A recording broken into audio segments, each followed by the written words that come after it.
Yo, all right. Welcome to episode 8, Married Dads. We got my man Papa Large, got Troy, we got Ghetto Buddha. You know what it is. Let's get Yeah, it we in started, here. man.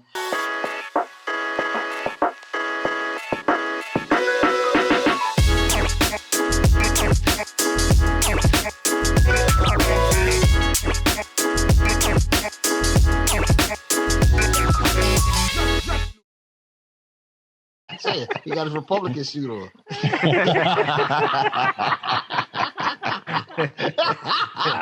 a Republican. That was good. The grown-ups is in the house today. You right. You got those suit and sneaks. That's a grown up. Damn, I just spit my drink out.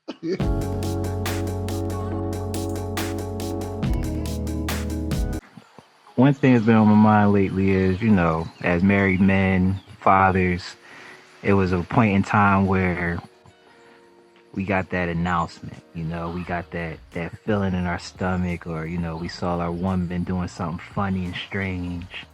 And, that led to a question of, is it that time of the month, or is it strictly? I thought you saw mom when the feds was going to raid the house or something. I thought I got a funny feeling. Yeah, hey, what you talking about? Hey, I thought we was talking about kids. You had that.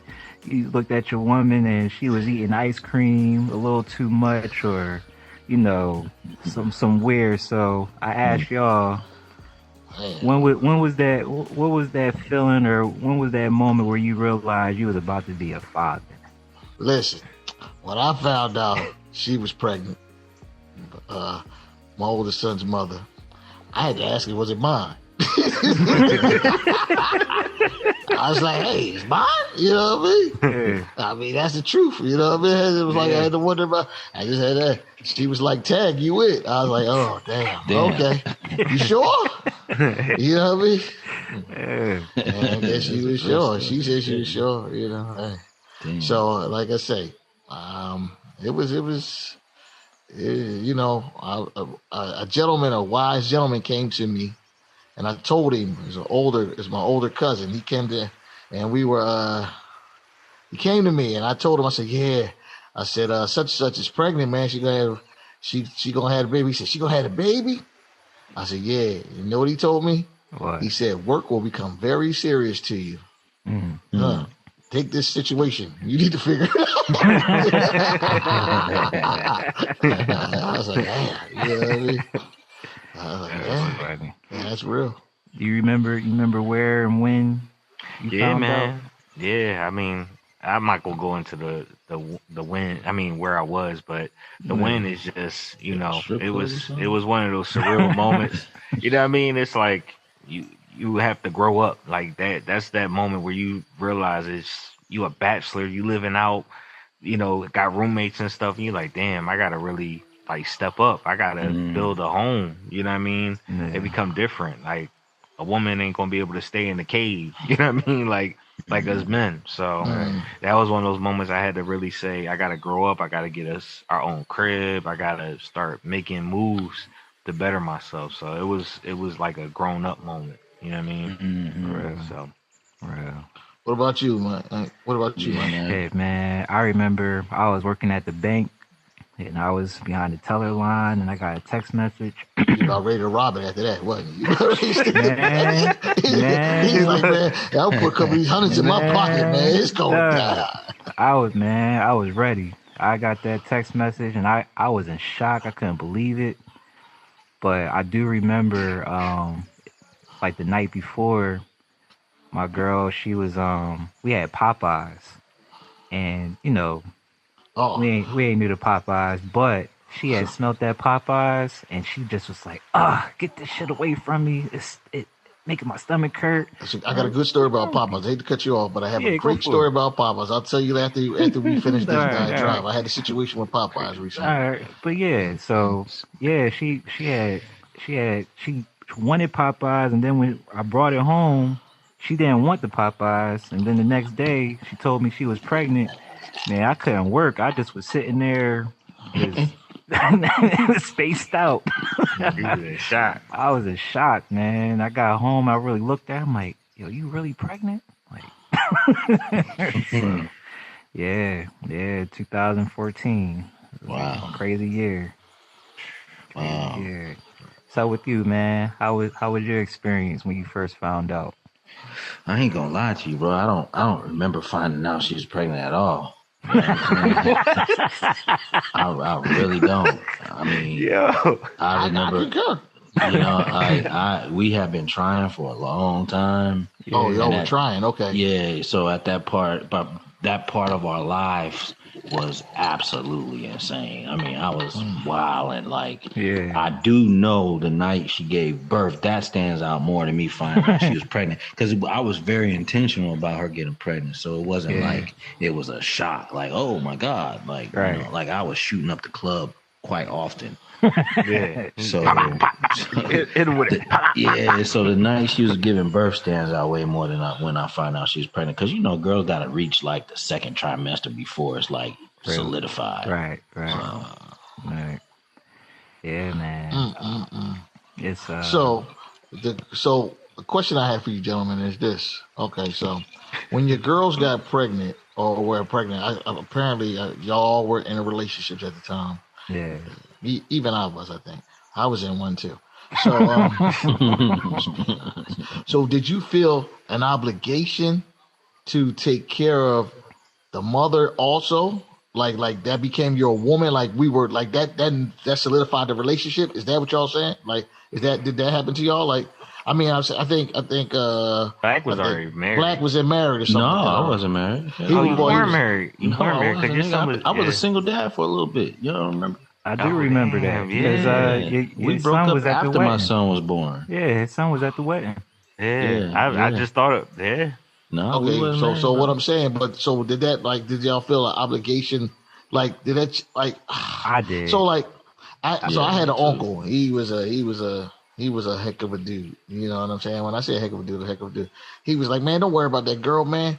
Let her have a baby. You come on to California with me. I was like, but I can't go. He's like, man, she'll be here when you get back. I was like, damn. What kind of, he's like, come on, man, come on out there. You want to go to USC, didn't you? You know what I mean? He was like, come on. He was trying to get me to go out to California. And I was like, no. But like I say though, but I came from a household that was different, and so like nobody was going to take care of me and the kids. So I had to make a way, and it was kind of rough, you know what I mean? Because I think me and her was like a summer fling, and it turned into something substantial after that. I mean, after she had the kid, I mean, after she was pregnant, we had to accept each other as, you know what I mean? So that was that. Yeah, I think that does put a little bit more pressure on situations, because it becomes serious, and especially if you want to be a good dad, you want to be a father, it makes you take that situation a lot more serious, and it's either you're gonna step up sometimes or you're gonna step off, you know what I mean? But I think all of us, took on the responsibility to say, hey, we did this, and we gotta be responsible for the individuals involved in what we did. You know what I mean?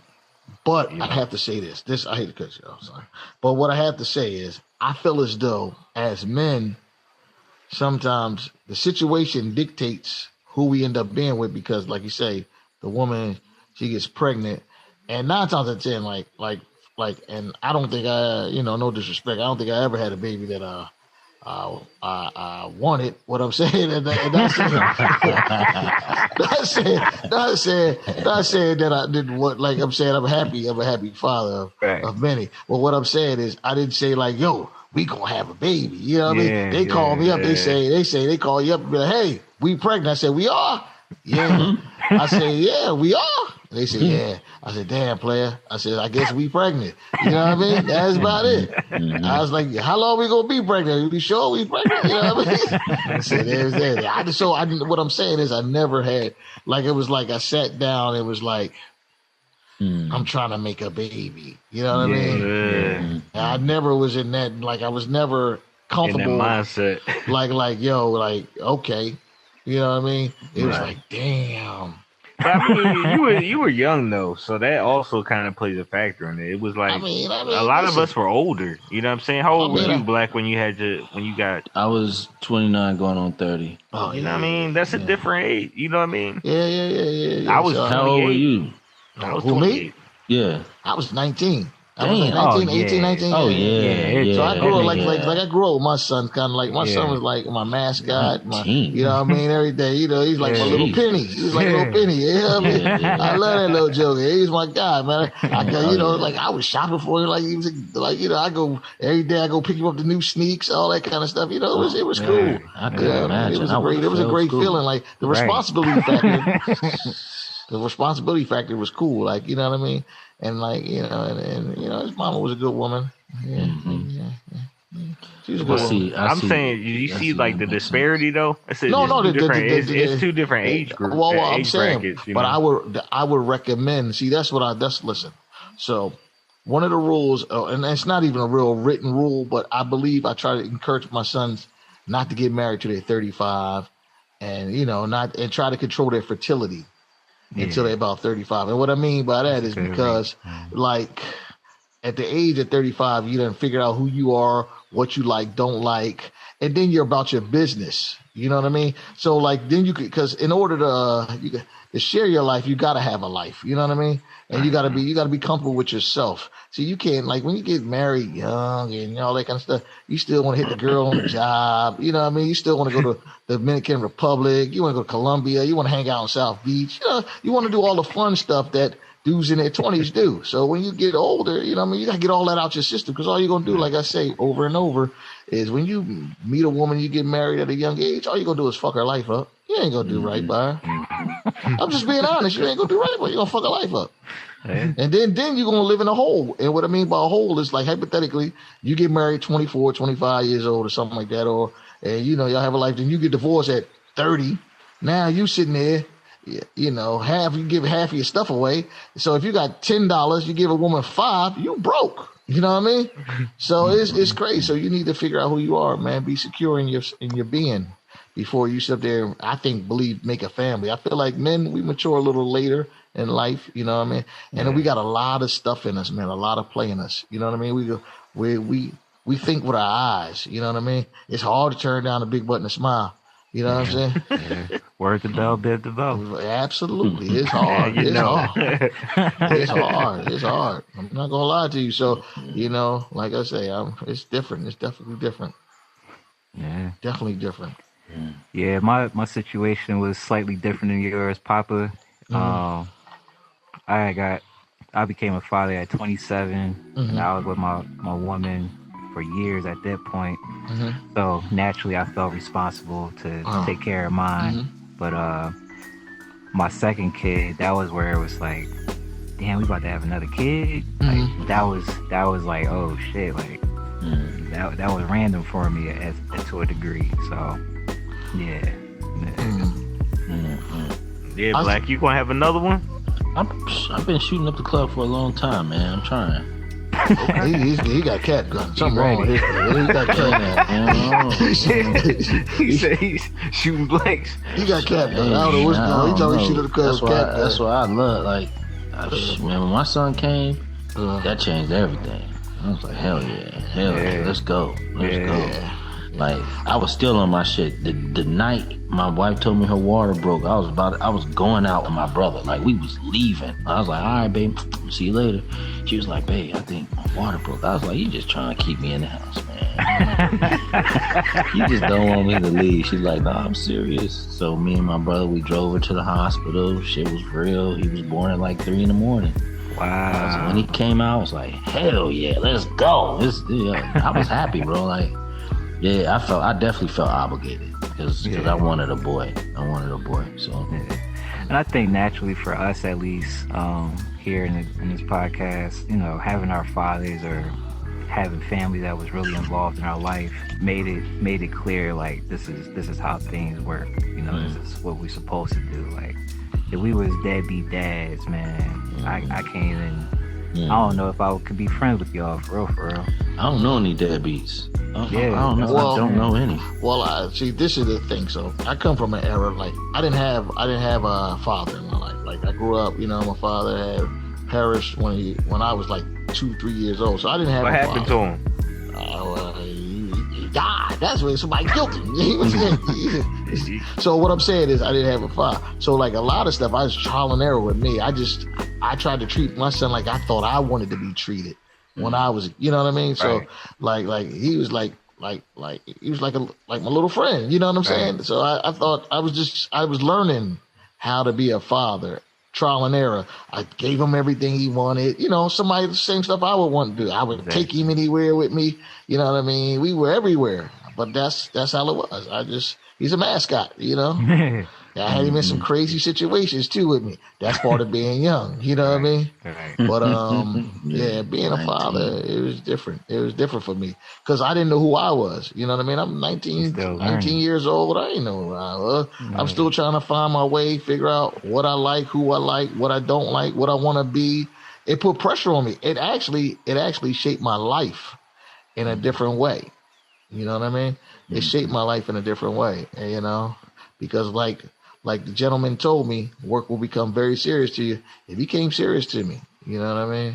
And so I'm from a generation of how we grew up in my house. It was like this.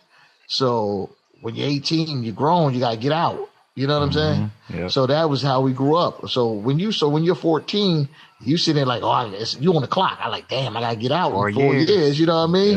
Yep. So you start thinking like this. So you're 16, 17 years old. You looking in the paper trying to figure out how much apartments cost.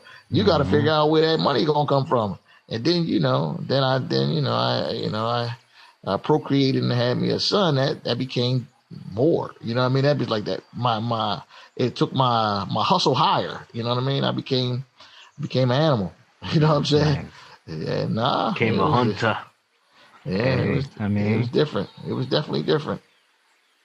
But you had to do. It's just, man, like I say, but me, one thing I learned about myself through the whole process of being a father, I enjoy it to the utmost because I like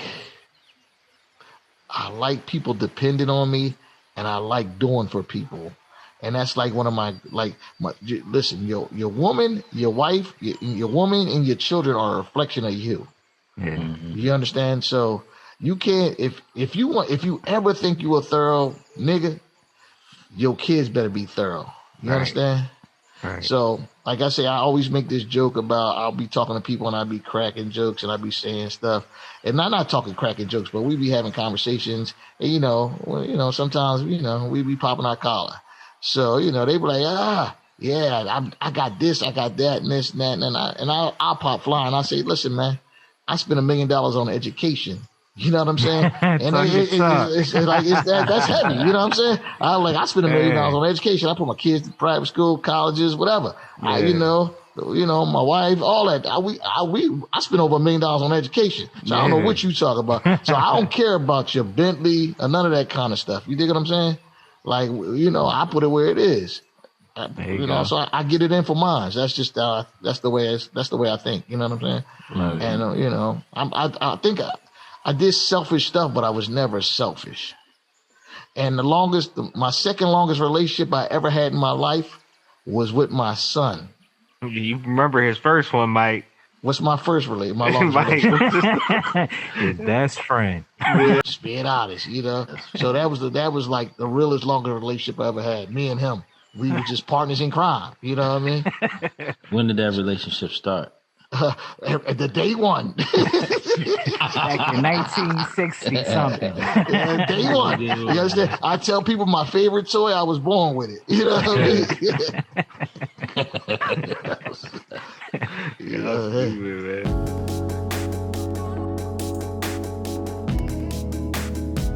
All right, that ends another episode. We thank y'all for joining us tonight. We're gonna meet again another next week, same time, different topics. Let's get it. Peace, y'all.